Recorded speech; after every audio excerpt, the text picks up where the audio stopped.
అందరికీ నమస్కారం. కొత్త రాష్ట్రంలో కొత్త రాజకీయం కావాలని కొత్త సంవత్సరం రోజు జనవరి 1 రోజు లోక్సత్తా పార్టీ ఇంకా లెఫ్ట్ పార్టీస్ కలిపి వన్ హైదరాబాద్ అనే ఒక కూటమిని ఏర్పాటు చేసుకున్నాం. వన్ హైదరాబాద్ ఎందుకు ఏర్పాటు చేసుకున్నామంటే ఇప్పుడున్న రాజకీయ పార్టీలన్నీ స్ప్లిట్ చేశాయి ప్రజల్ని. ఒకరేమో ఓల్డ్ సిటీ అంటారు, ఒకరేమో హైటెక్ సిటీ అంటారు, ఇంకొకరు శివారు ప్రాంతాలు అంటారు. అన్నీ డివైడ్ చేశారు. ఆ డివిజన్స్ కాకుండా వన్ హైదరాబాద్. హైదరాబాద్ అంటే ఒక మినీ ఇండియా. యూనిఫామ్ డెవలప్మెంట్ కోసం సమగ్ర అభివృద్ధి, యూనిక్ డెవలప్మెంట్. ఈ మధ్య మనం చూసాం నాయకులందరూ హైదరాబాద్ని సింగపూర్ చేస్తాం, హైదరాబాద్ని డల్లాస్ చేస్తాం అని వేరే వేరే దేశాల పేర్లు చెప్తున్నారు, వేరే వేరే రాష్ట్రాల పేరు చెప్తున్నారు. కానీ ఈ వన్ హైదరాబాద్ మేమేమంటున్నామంటే హైదరాబాద్కి ఒక ప్రత్యేకత ఉంది. ఆ ప్రత్యేకత ఆధారంగానే డెవలప్ చేసుకున్నామంట. మా వ్యూహం చాలా సింపుల్ అండి. మేము 10 అంశాల ఎజెండాతోని లెఫ్ట్ పార్టీస్తోని అలయన్స్ కుదుర్చుకున్నాం. మొట్టమొదటి అంశము, ఇప్పుడున్న పార్టీలన్నీ అధికారాన్నంతా సెంటర్ జిహెచ్ఎంసీ చుట్టూ, రాష్ట్ర ప్రభుత్వం చుట్టూ చెప్పుకున్నారు. మనం ఏమంటున్నాము, వన్ హైదరాబాద్ కూటమి ఏమంటుందంటే పవర్ టు ద పీపుల్. తలసరి ఒక్కొక్క వ్యక్తికి 1000 రూపాయలు గ్రాంట్ కేటాయించండి మీరు. అంటే వార్డులో 50,000 మంది ప్రజలుంటే ఒక్కొక్కరికి 1000 రూపాయలు అంటే 1 కోటి రూపాయల సంవత్సరానికి అక్కడ వార్డు కమిటీ చేతిలో పెడతాము. అక్కడ లోకల్ ఇష్యూస్, గార్బేజ్ ఇష్యూ కావచ్చు, డ్రైనేజ్ ఇష్యూ కావచ్చు, రోడ్ల ఇష్యూ కావచ్చు, పార్కుల ఇష్యూ కావచ్చు, వాళ్ళు చూసుకుంటారు. ప్రతి దానికి జిహెచ్ఎంసీ నుంచి రావాల్సిన అవసరం లేదు. సో అక్కడ పవర్ టు ద పీపుల్ అన్నాము. రెండోది అత్యంత ఇంపార్టెంట్ అయినది రైట్ టు సర్వీస్. ఈ మధ్య ఢిల్లీలో తీసుకొచ్చారు, బీహార్లో తీసుకొచ్చారు. నిర్ణీత కాలంలో పనులు జరగకపోతే ఎవ్రీ అడిషనల్ డే 250 రూపాయలు ఫైన్ కట్టాలి. ఆ గవర్నమెంట్ అధికారి డబ్బులు అది ఆల్రెడీ ఇప్పుడు మీరు కొత్త చేయలేదండి. నిర్ణీత కాలంలో గడువులో చేయకపోతే నీ మీద ఫైన్ వేస్తాం అనేటువంటి మాట. అది 5 సంవత్సరాల లోపల నీళ్లు నల్లా ద్వారా నీళ్లు ఇవ్వకపోతే మేము ఓటు అడగమనే మాట. ఇదంతా ఇది లోక్సత్తా ఎజెండా కాపీ కొట్టారు. గత 10 సంవత్సరాల నుంచి మేము చెప్పేది ఇది లోక్సత్తా ఎజెండా. ఇది మీరు చెప్పింది ఒక నిమిషం అండి. మేనిఫెస్టోలు అజెండాల గురించి మాట్లాడతాం. ముందు ఈ సీట్ల సర్దుబాటు వ్యవహారం కానీ, అభ్యర్థుల ఎంపిక విషయంలో కానీ ఎందుకు ఈ రకమైన ఒక రాద్ధాంతం జరిగింది? చివరి క్షణం వరకు వీళ్ళు ప్రకటించకుండా వాయిదా వేసుకుంటూ వెళ్ళడం, ఈ రాజకీయ పరిణామాలు ఎక్కడికి దారితీస్తాయని మీ పార్టీ భావిస్తాం? ఇందాక పెద్దలు విలువల గురించి మాట్లాడారు. ఇప్పుడున్న పార్టీలు 2 వర్గాల్లో స్ప్లిట్ అయ్యానండి. ఒకటి కొనుక్కునే పార్టీలు, 2 అమ్ముడుపోయే పార్టీలు. ఇంకేం లేదు.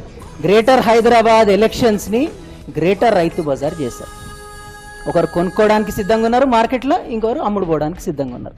ఈ వ్యూహాలు ఎందుకు ఇంత లాస్ట్ మూమెంట్ వరకు వీళ్ళు డిక్లేర్ చేయట్లేదు అంటే సింపుల్, ఎవరికి ఎజెండా లేదు, ఒకటే ఎజెండా. వీళ్ళు కొనుక్కుంటారని వాళ్ళు భయపడి డిలే చేస్తున్నారు. ఎవరైనా ఇష్యూస్ గురించి మాట్లాడుతున్నారా గ్రేటర్ హైదరాబాద్ ఎలక్షన్స్లో? ఓన్లీ భయం. ఆశ్చర్యపోయే అంశం ఏంటంటే ఆయన ఓపెన్గా చెప్పారు కాంగ్రెస్ పార్టీ నాయకులు, మేము భయపడుతున్నారు, మా పార్టీలు భయపడుతున్నాయి, వీళ్ళు ఎట్లా కొనుక్కుంటారు, మా వ్యూహం అంతా వీళ్ళని కాపాడుకోవడంలో ఉందని. అసలు ఇది గ్రేటర్ హైదరాబాద్ ఎలక్షన్స్ ప్రజల కోసం లాగా లేదండి, పార్టీల కోసమే, అధికారం కోసం లాగా ఉంది. గ్రేటర్ హైదరాబాద్ ఎలక్షన్స్లో మంచి రోడ్లు, మంచి డ్రైనేజ్ వ్యవస్థ, ఇష్యూ బేస్డ్ జరగాలి. దానికోసం మేము ముందడుగేసాం. టికెట్ల విషయంలో చూడండి, లోక్సత్తా పార్టీ ఈసారి ఎన్నికల్లో ఒక వ్యూహాత్మక స్టెప్ తీసుకుంది. 90% సీట్లను యువకులు ఇచ్చింది.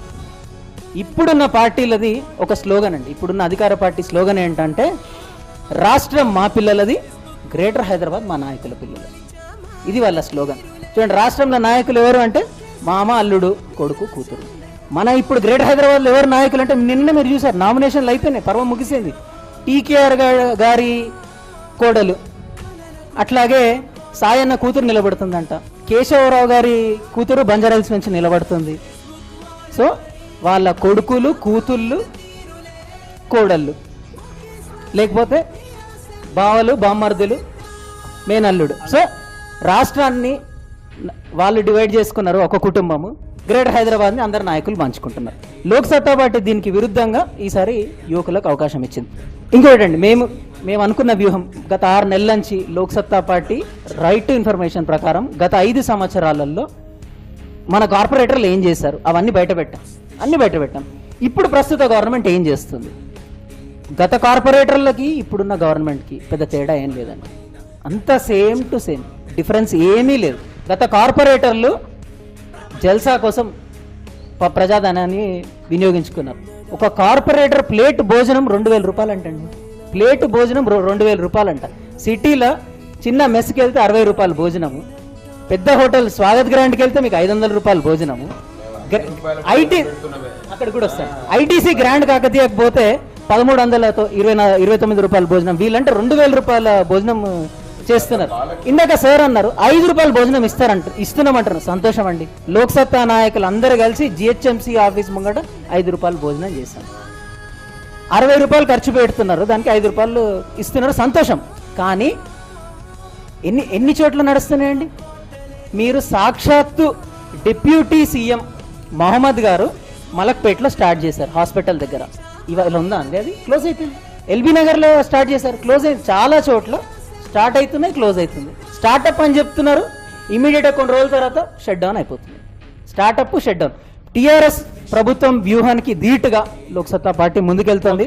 ఫస్ట్ ఇందాక అన్న చెప్పినట్టు వీళ్ళకి 2 వ్యూహాలండి. బయ్యింగ్, ఫస్ట్ కొనుక్కోవడం, 2 60 ఏళ్ళు కొనుక్కుంటలేడు, నిన్న కాక మొన్న వచ్చినోడు మేము కొట్టామని ప్రజలు నమ్ముతారా?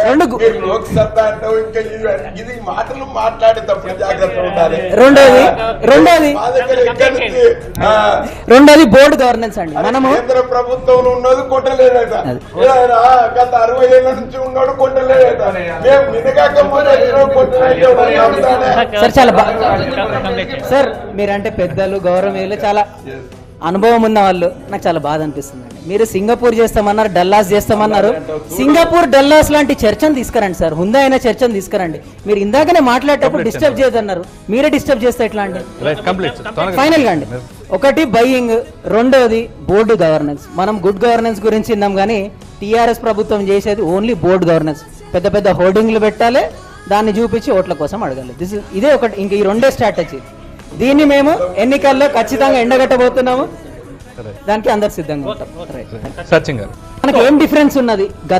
గత కార్పొరేషన్ కావచ్చు, ఇప్పటికీ గత ప్రభుత్వానికి ఇప్పుడు పెద్ద డిఫరెన్స్ ఏం లేదండి. మీరు చూడండి, స్టాటిస్టిక్స్తో సహా మీకు చెప్తాను. లాస్ట్ 5 yearsలో మన జిహెచ్ఎంసీలో మన కార్పొరేటర్లకి ఒక్కొక్కరికి 4.63 crores ఇచ్చారు డెవలప్మెంట్ చేసుకోమని. అంటే 150 మందికి 690 కోట్లు కేటాయిస్తే 450 కోట్లు మురిగిపోయినాయి. 239 కోట్లు మాత్రమే ఖర్చు చేశారు.